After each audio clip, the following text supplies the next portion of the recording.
భక్తులారా, మీ ఇంట్లో ఎంత కష్టపడి సంపాదించినా డబ్బు నిలవడం లేదా? ఉదయం నుండి సాయంత్రం వరకు శ్రమించినా చేతిలో చిల్లిగవ్వ కూడా మిగలకపోతే దానికి కారణం కేవలం అదృష్టం కాదు. మన పెద్దలు చెప్పిన కొన్ని ఆధ్యాత్మిక నియమాలను తెలియక ఉల్లంఘించడం కూడా ఒక కారణం అవుతుంది. ముఖ్యంగా సాయంత్రం తర్వాత చేసే కొన్ని చిన్న చిన్న పనులు ఇంటి శాంతిని, ఐశ్వర్యాన్ని నెమ్మదిగా దూరం చేస్తాయని పురాణాలు చెబుతున్నాయి. ఈ ఆధ్యాత్మిక రహస్యం పూర్తిగా అర్థం కావాలంటే ఈ వీడియోను ఎక్కడా ఆపకుండా చివరి వరకు చూడండి. సూర్యాస్తమయం అనేది కేవలం ఒక సమయం కాదు భక్తులారా, అది ఒక శక్తి మార్పు. ఉదయం సూర్యుడు ఉదయిస్తే ప్రకృతి అంతా ఉత్సాహంతో నిండిపోతుంది. కాని సాయంత్రం తర్వాత ప్రకృతి నిశ్శబ్దంలోకి వెళ్తుంది. ఆ సమయంలో మన ఇంట్లో చేసే పనులు కూడా ఎంతో జాగ్రత్తగా ఉండాలని మన పూర్వీకులు చెప్పారు. ఎందుకంటే ఆ సమయం లక్ష్మీదేవి ఇంటింటికి సంచరిస్తూ ఉండే పవిత్ర ఘడియగా భావించబడింది. పూర్వం అవంతి అనే రాజ్యంలో మాధవి అనే గృహిణి ఉండేది. ఆమె చాలా మంచిది, భక్తి పరాయణురాలు. కాని ఒక అలవాటు మాత్రం ఉండేది. సాయంత్రం చీకటి పడిన తర్వాత కూడా ఇంటి ముందు ఆడ్చడం. ఆమెకు అది కేవలం శుభ్రతగా అనిపించేది. ఒకరోజు గ్రామానికి వచ్చిన వృద్ధ సాధువు ఆమెను చూసి, అమ్మా, సూర్యుడు అస్తమించిన తర్వాత ఇంటి ముందు ఆడ్చవద్దు.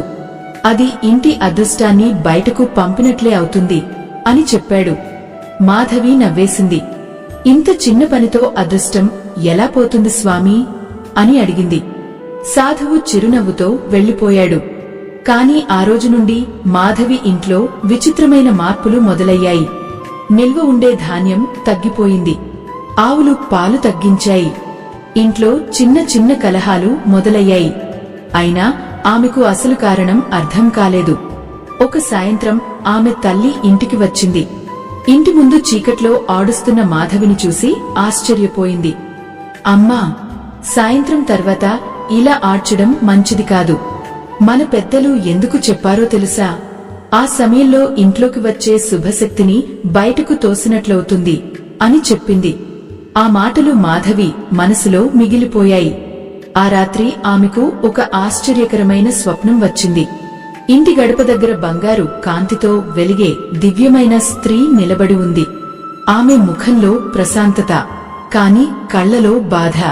నేను నీ ఇంట్లోకి రావాలనుకున్నాను, కాని నువ్వే నన్ను బయటకు పంపించావు అని చెప్పి ఆ కాంతి నెమ్మదిగా దూరమైంది. ఉదయం లేచిన మాధవి భయపడలేదు, కాని ఆలోచించింది. వెంటనే ఇంటి పెద్దల మాటలను గౌరవించాలని నిర్ణయించుకుంది. ఆ రోజు నుండి సాయంత్రం అయ్యేలోపు ఇంటి పనులన్నీ ముగించేది. సూర్యాస్తమయం తర్వాత దీపం వెలిగించి ఇంట్లో శాంతిగా భగవంతుని నామస్మరణ చేసేది. కొన్ని రోజులకే ఇంట్లో మళ్లీ ఆనందం తిరిగి వచ్చింది. ధాన్యం పెరిగింది. కుటుంబ సభ్యుల మధ్య ప్రేమ పెరిగింది.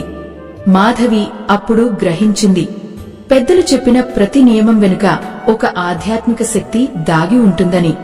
కాని భక్తులారా, సాయంత్రం తర్వాత కేవలం ఆడ్చడం మాత్రమే కాదు, ఇంకొన్ని పనులు కూడా దరిద్రానికి కారణమవుతాయని శాస్త్రాలు చెబుతున్నాయి. వాటిలో ఒకటి, రాత్రి సమయంలో పాలు లేదా పెరుగు బయటివారికి ఇవ్వడం. దాని వెనుక ఉన్న ఆశ్చర్యకరమైన రహస్యం ఏమిటో తెలుసుకుంటే మీరు ఖచ్చితంగా ఆశ్చర్యపోతారు. అవంతి రాజ్యంలోనే ధనరాజు అనే వ్యాపారి ఉండేవాడు. అతని ఇంట్లో ఎప్పుడూ సంపదకు కొదవ ఉండేది కాదు. గోదాములన్నీ ధాన్యంతో నిండిపోయి ఉండేవి. పాలు, పెరుగు, నెయ్యి సమృద్ధిగా ఉండేవి. గ్రామస్థులు కూడా అతనిని ఎంతో గౌరవించేవారు. కాని అతని భార్య పద్మకు ఒక అలవాటు ఉండేది. ఎవరైనా రాత్రి సమయంలో పాలు అడిగితే వెంటనే ఇచ్చేసేది. ఆమెకు అది దానం చేసిన పుణ్యంలా అనిపించేది. ఒకరోజు గ్రామానికి వచ్చిన వృద్ధ బ్రాహ్మణుడు ఆమెను చూసి, అమ్మా, రాత్రి సమయంలో పాలు, పెరుగు, ఉప్పు వంటి వస్తువులు ఇంటి బయటకు ఇవ్వకూడదు అని చెప్పాడు. పద్మ ఆశ్చర్యపోయింది. స్వామి, ఆకలితో ఉన్నవారికి ఇవ్వడం తప్ప అని అడిగింది.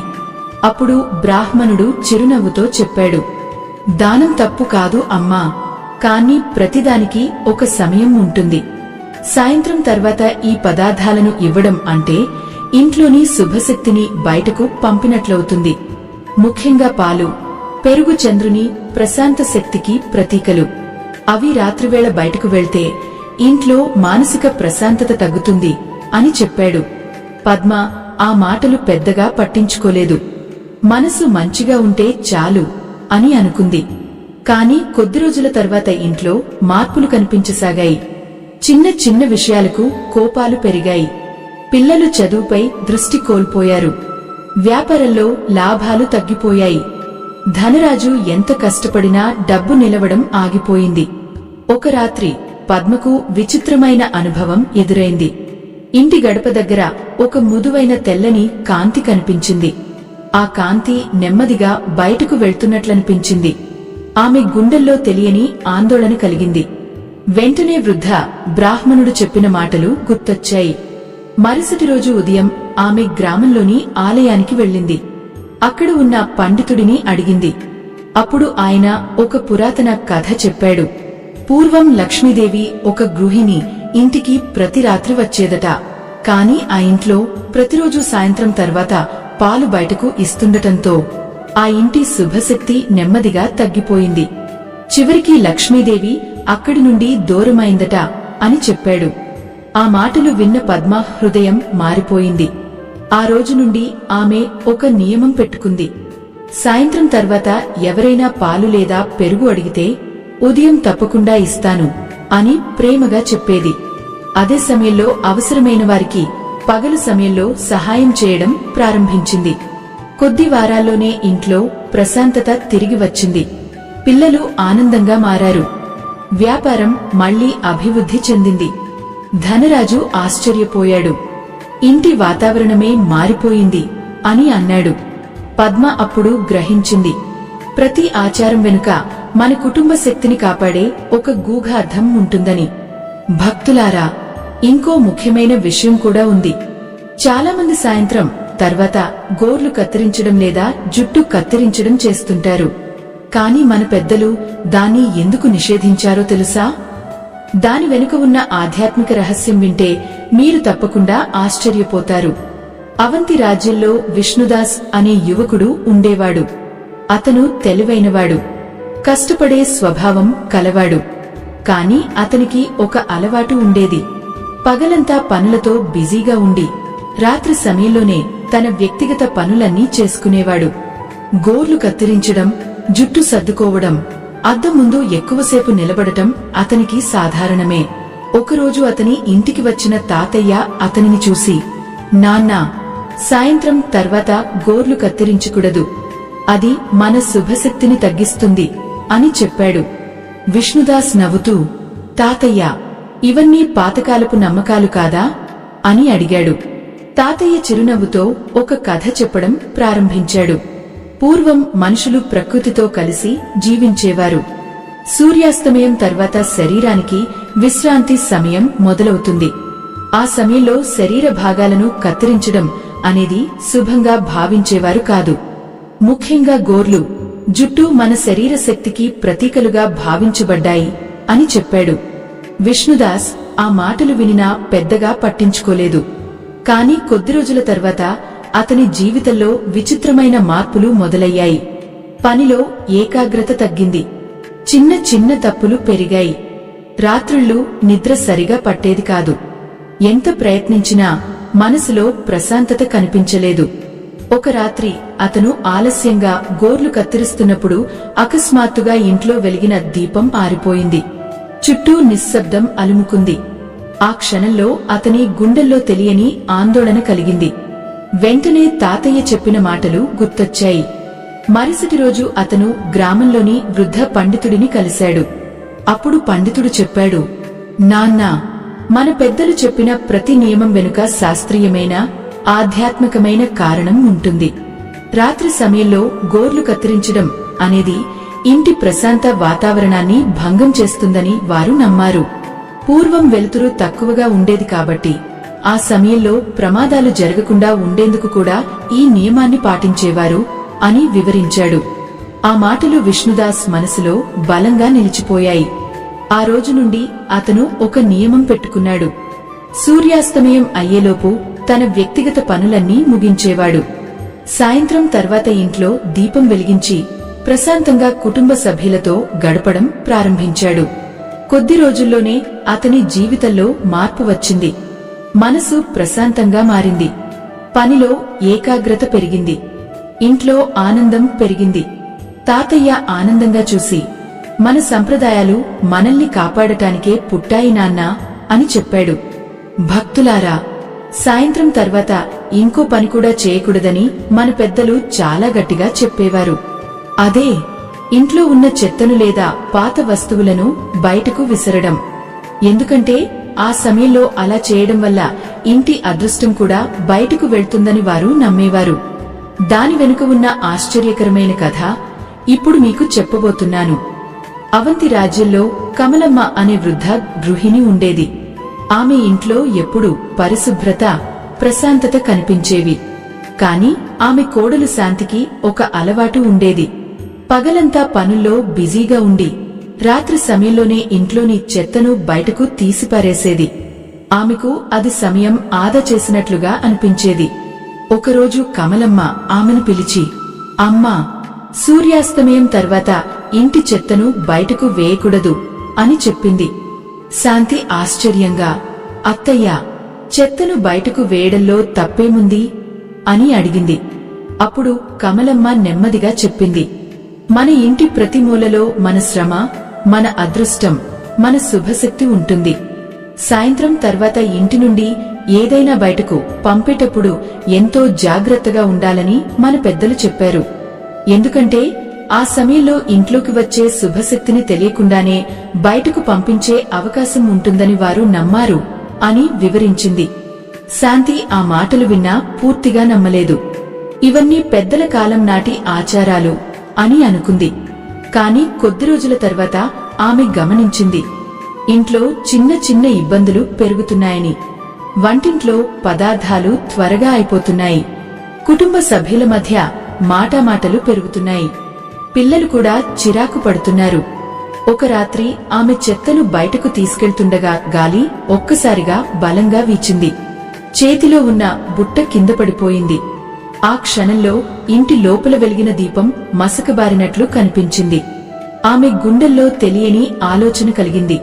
వెంటనే కమలమ్మ మాటలు గుర్తొచ్చాయి. మరుసటి రోజు ఉదయం కమలమ్మ ఆమెను ఆలయానికి తీసుకెళ్ళింది.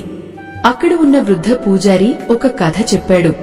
పూర్వం ఒక గృహిణి ప్రతిరోజు రాత్రి సమయంలో ఇంటి చెత్తను బయటకు వేయేదట. కొంతకాలానికి ఆమె ఇంట్లో ఐశ్వర్యం తగ్గిపోయింది. అప్పుడు ఒక మహాత్ముడు ఆమెకు చెప్పాడు, సాయంత్రం తర్వాత ఇంటి నుండి వస్తువులు బయటకు పంపేటప్పుడు ఆలోచించాలి. ఎందుకంటే ఆ సమయం ఇంటి శుభశక్తిని నిలుపుకునే సమయం అని. ఆ మాటలు శాంతి మనసును తాకాయి. ఆ రోజు నుండి ఆమె తన అలవాటును మార్చుకుంది. సూర్యాస్తమయం అయ్యేలోపు ఇంటి పనులన్నీ ముగించేది. సాయంత్రం తర్వాత ఇంట్లో దీపం వెలిగించి తులసి దగ్గర ప్రార్థన చేసేది. ఇంట్లో నెమ్మదిగా ప్రశాంతత తిరిగి రావడం ప్రారంభమైంది. కొద్ది వారాల్లోనే ఇంటి వాతావరణం పూర్తిగా మారిపోయింది. కుటుంబ సభ్యుల ముఖాల్లో చిరునవ్వులు కనిపించాయి. ధాన్యం నిల్వ పెరిగింది. కమలమ్మ ఆనందంగా చూసి, ఇంటి శుభశక్తిని కాపాడితే లక్ష్మీదేవి ఎప్పుడూ మనతోనే ఉంటుంది అని చెప్పింది. భక్తులారా, సాయంత్రం తర్వాత చేయకూడని పనుల్లో ఇంకొకటి కూడా ఉంది. అదే ఇంట్లో కోపంగా అరవడం లేదా తగాదాలు పెట్టుకోవడం.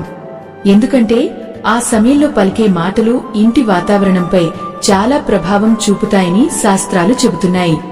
ఆ రహస్యాన్ని తెలుసుకునే ముందు మీరు కూడా ఇలాంటి ఆధ్యాత్మిక విషయాలను ఇష్టపడితే ఈ వీడియోకు మీ ఆశీర్వాదంగా ఒక లైక్ చేసి ఛానల్ను ఆర్గానిక్ గా స్కానర్ చేసి మాతో కలిసి ఈ ఆధ్యాత్మిక ప్రయాణంలో భాగం అవ్వండి.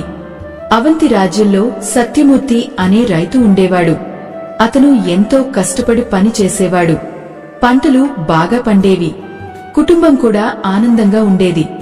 కాని అతనికి ఒక బలహీనత ఉండేది. సాయంత్రం ఇంటికి వచ్చిన తర్వాత చిన్న విషయానికైనా కోపపడేవాడు. పిల్లలు గట్టిగా మాట్లాడినా చిరాకు పడేవాడు.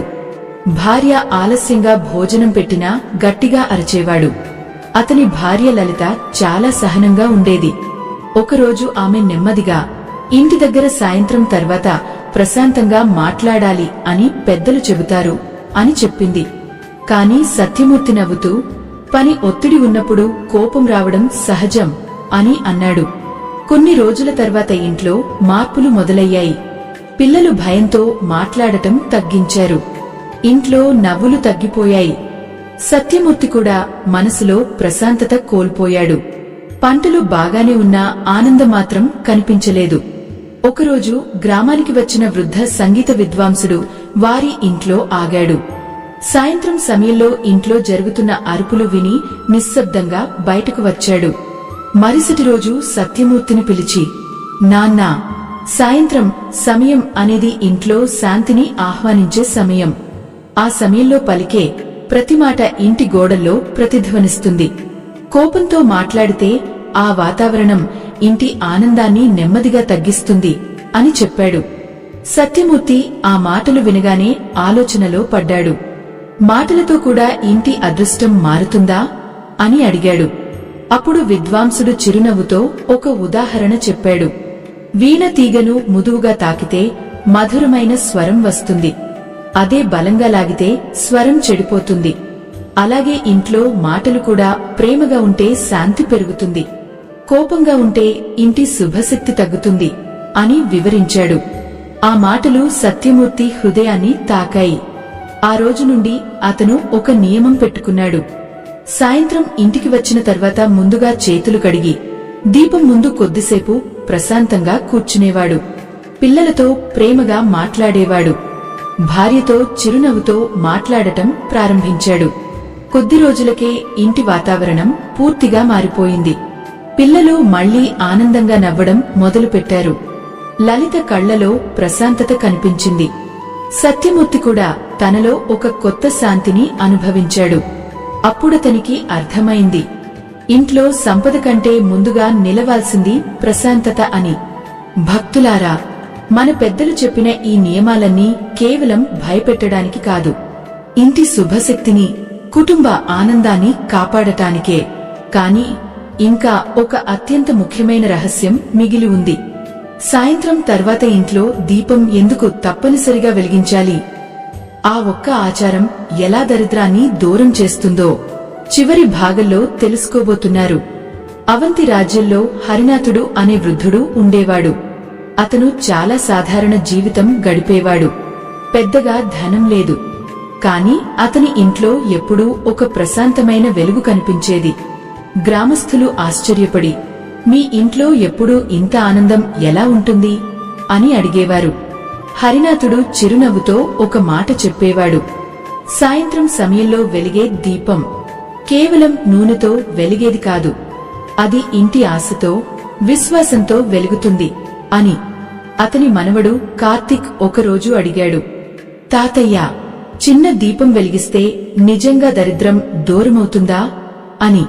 అప్పుడు హరినాథుడు ఒక పురాతన కథ చెప్పడం ప్రారంభించాడు. పూర్వం ఒక గ్రామంలో ప్రతి ఇంట్లో సాయంత్రం దీపం వెలిగించే ఆచారం ఉండేది.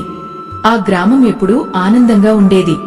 ఒకసారి అక్కడికి వచ్చిన ఒక గర్విష్ఠ వ్యాపారి, ఇంత చిన్న దీపం వల్ల ఏమవుతుంది అని నవ్వుకున్నాడు. ఆ రోజు నుండి తన ఇంట్లో దీపం వెలిగించడం ఆపేశాడు. మొదట్లో ఎలాంటి మార్పు కనిపించలేదు. కాని కొద్ది రోజుల తర్వాత అతని ఇంట్లో విచిత్రమైన నిశ్శబ్దం పెరిగింది. కుటుంబ సభ్యులు ఒకరితో ఒకరు దూరమయ్యారు. వ్యాపారంలో లాభాలు తగ్గాయి.